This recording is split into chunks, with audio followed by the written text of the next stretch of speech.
Why do you get in the way of your own liberation? Let me purify you from the slavery stitched in your flesh. Let us give you ultimate freedom. Dr. Lestana Gragant. Welcome, humble adventurers, to my realm of knowledge and mystery. Here, in my cursed library, are endless tomes and scrolls on the darkest and evilest foes in all the realms. Be they from Dungeons & Dragons, Pathfinder, the many worlds of darkness, or any realm in between. Welcome to the Dastardly decimal system. I'm your caretaker of the corrupt, the librarian, Castor Cain. The road to hell is paved with good intentions. Across many realms, throughout many times, this phrase has been said over and over. Why? Because throughout history, people have tried to do good, only to swerve from the path of light and end up far from their original destination. The worst is when you look at a villain and you think maybe they were right, at least in the beginning. For today's topic, I have brewed us a pot of sci-fi chai tea. Wait, chai means tea. Sci-fi chai. This is a blend of raspberry, vanilla, and masala chai with hints of cinnamon flavoring. So take a seat as we return to the realm of STARFINDER to talk about the vile scientist known as Dr. Lestana Gragant.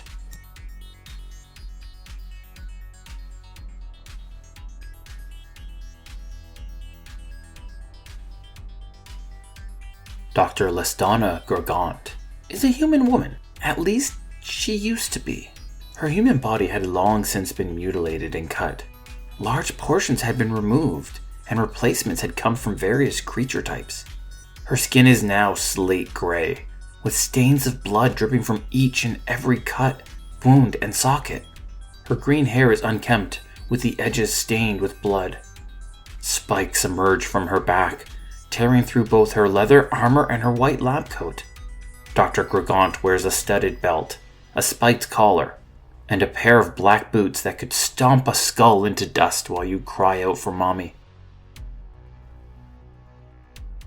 Alongside wielding a vicious-looking dagger, Dr. Gragant also wields spells such as Mind Thrust, Rewire Flesh, and Arcing Surge.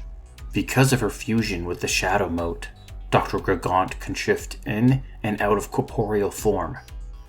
She also has the ability to stun an enemy with just a look, assaulting their mind with visions of pain and suffering. She calls this the look of pain.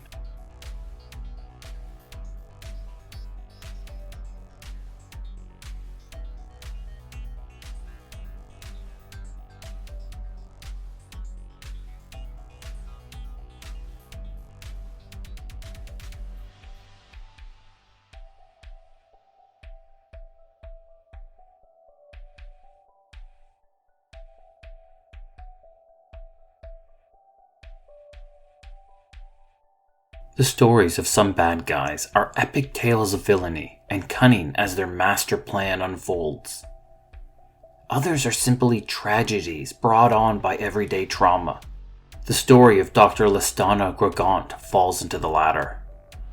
As a teenager, Lestana watched both of her parents die, one after another, and each to a different incurable illness. Neither science or magic were able to help her parents, leaving Lestana with pain and trauma. This left the teenager with a noble, albeit flawed, ambition. She was gonna rid the universe of pain.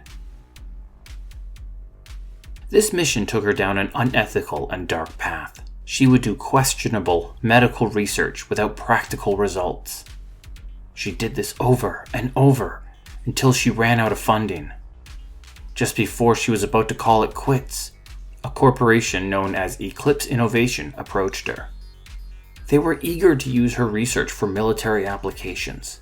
If their soldiers couldn't feel pain, then they could be better killing machines. They housed her in a secret facility on asteroid D-334H. There she continued her research for a few more years, but again with little success.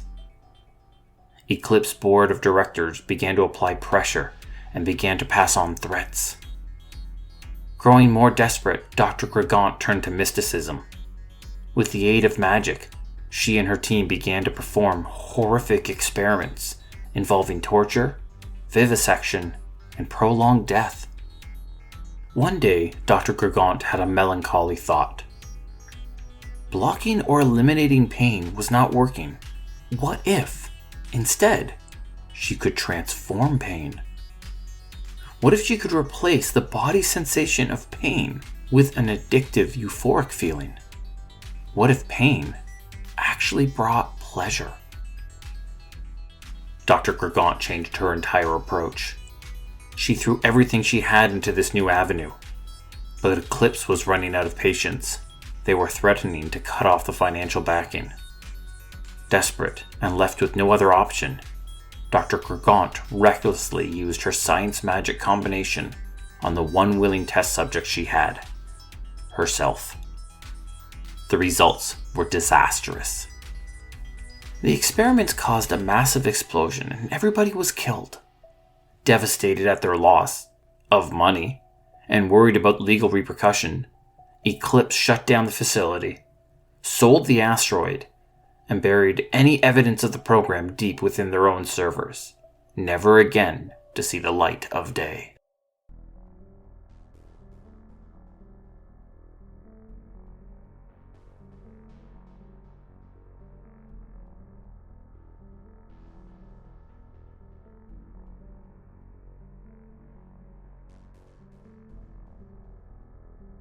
Despite what the universe thought, Dr. Gragant was actually not dead. When her final experiment turned bad, it caused a tear from her plane of existence into the shadow plane. Dr. Gragant was not only trapped in the shadow plane, but her body had begun to transform. She was becoming a shadow fiend. As the years passed, she discovered that her body was now connected to a mote of shadow. Her power was great, and it was attracting shadow denzians to her side. 15 years passed, and Dr. Gragant had learned to meld pain and pleasure until she could no longer feel the difference. She had also developed a connection with the material plane and the ability to pass her corruption, her message, to those nearby. It would alter the portion of a person's brain that felt pain and pleasure, warp their perception until they craved the pleasure so much that they dared to inflict pain on others. Using her knowledge of engineering, she built a machine around the motive power to amplify her message, allowing her corruption to reach past just the asteroid. But she needed a method, a manner in which to spread her message. So when Cain Reese, a genius programmer working for Eclipse Innovation, arrived on the asteroid, she finally had the method needed to spread her message. Together, they would build the Penumbra app. It was a social media app that would spread her corruption with each post, update, or tweet a person made. Soon, there would be billions of users, and her message could reach even further.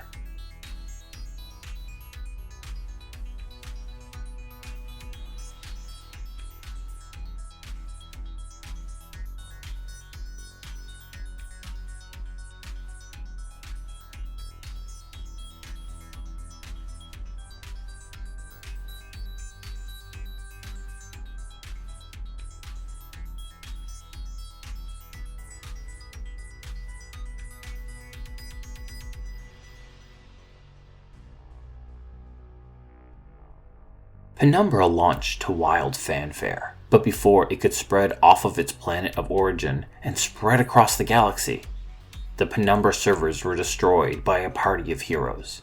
They limited the spread and killed Cain Reese, but this did not stop the signal, simply limiting its spread. There was only one way to stop the corruption, to kill the message, and that would be to slay Dr. Gragant herself. The heroes crossed into the Shadow Plane and traveled to the Shadow Plane's version of asteroid D-334H. As their ship got close, they were assaulted with vicious nightmares of being beaten, tortured, strapped to a table, and even sacrificed. Dr. Gragant had psionic defenses at the ready. But when the heroes reached the asteroid, instead of a floating rock, they found a gargantuan human heart, floating in space, endlessly beating. This was Heartgate, a flesh cave that covered the asteroid. In her years in the Shadow Plane, Dr. Gragant learned to change her body and strengthen her powers. She also learned how to use her force of will to change the landscape. Dr. Gragant built the Heartgate from her memories and experiences, exercising them from her body and transforming them into physical forms. At the center was an artifact powered by the positive emotions she once held: compassion, serenity, gratitude, and even love. Each was removed from her body, given physical form, and combined together to form the heart at the center of Heartgate. In order to reach Dr. Gragant's lab, the heroes had to fight through the Heartgate, step through the portal, and arrive in her lab.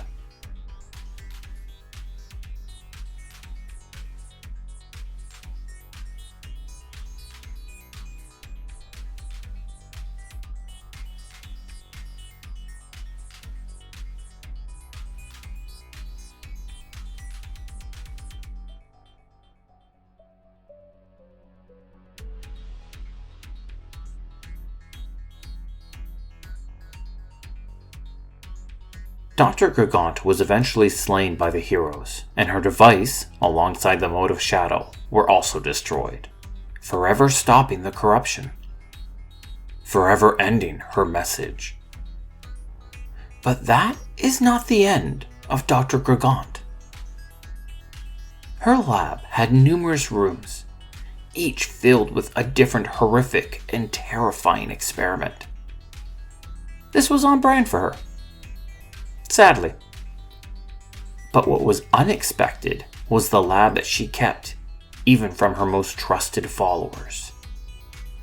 Hidden in this room were clones of herself. Now, somewhere on her path to depravity, Dr. Gragant had a thought, one fueled by the sliver of hope and caring that still existed in her, one tiny portion of her that had seen what she had become and secretly wished for a better life. The thought assaulted her mind.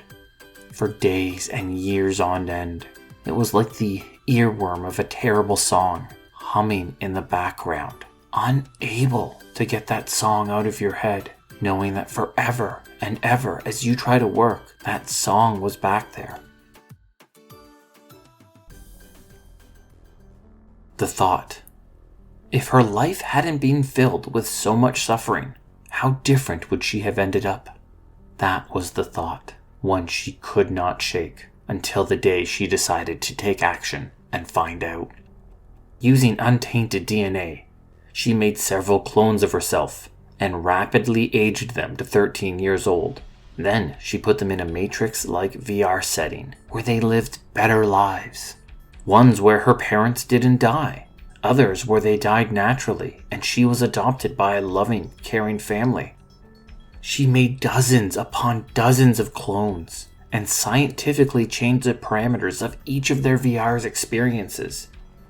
When each clone reached the end of their VR experience, she found that each of them was still filled with horrific pain and suffering. Dr. Gragant was crushed. Perhaps pain was unavoidable. Perhaps suffering was a part of existence. But then she achieved success. One clone, 13 years old, had made it through the VR program without any major pain and without any suffering. She was freed by the heroes, removed from the Shadow Plane and brought back to the material plane. There she lives her life. She is a pleasant person with a sharp and analytical mind. She has a passion for science and adores engineering. She is a content person and lives a happy life. Yet some nights, when she is deeply rooted in sleep, she is assaulted by horrific nightmares and a shadowy figure who is pushing her to perform dark deeds. It seems that our tea has run out. I hope this aids you, Spacer, in your spacing adventures. Join me again in my library for more stories and lore about the darkest villains from the darkest realms. This has been the Dastardly Decimal System, and once again, I am your librarian, Castor Cain.